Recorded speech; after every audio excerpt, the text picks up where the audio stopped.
Magkahiwalay na sunog sa Metro Manila ngayong araw sa Navotas, isang nasawi sa natupok na warehouse.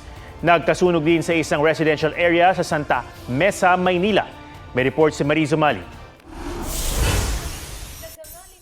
Sa bahaging ito ng Bagong Bayan, Bacood sa Santa Mesa, Maynila, pasado alas 4 ng hapon. Matindi ang idinulot nitong usok. Kita sa videong ito na may bombero na nakapwesto sa katabing skyway at apektado ang trapiko roon. Kita rin sa mas malapitang kuha ang lagablab ng apoy at kapal ng usok na sinagbupa ng mga pamatay sunog. Ginapang na ng ilang bombero ang bubong sa katabing gusali para mas masapon ng tubig ang sunog. Umabot sa ikatlong alarma ang sunog bago naapula alas 6:30 ng gabi. Aabot sa 20 mga bahay ang naapektuhan. Estimate ng mga bahay na natubok.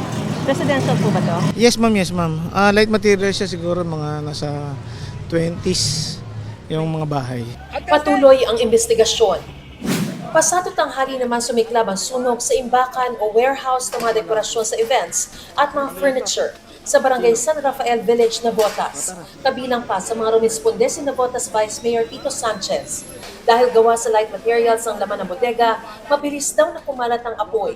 Inabot ng 4 na oras bago naapula ang sunog.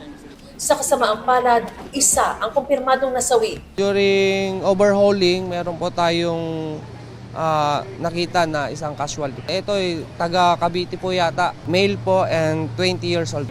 2 naman ang nagtamo ng laceration. Ayon sa BFP, umabot hanggang second alarm ang sunog na pag-welding daw ang posibleng mitsa. Nag-start yung welding niya is about 9:45 ng umaga. Tapos 15 minutes lang naman daw yung operation niya. So, mga pagdating ng tanghali, nagkaroon ng sunog sa banda rito, sa may bungad lang. Then, ang tinitignan nating mga anggulo rito na possible cause of fire is yung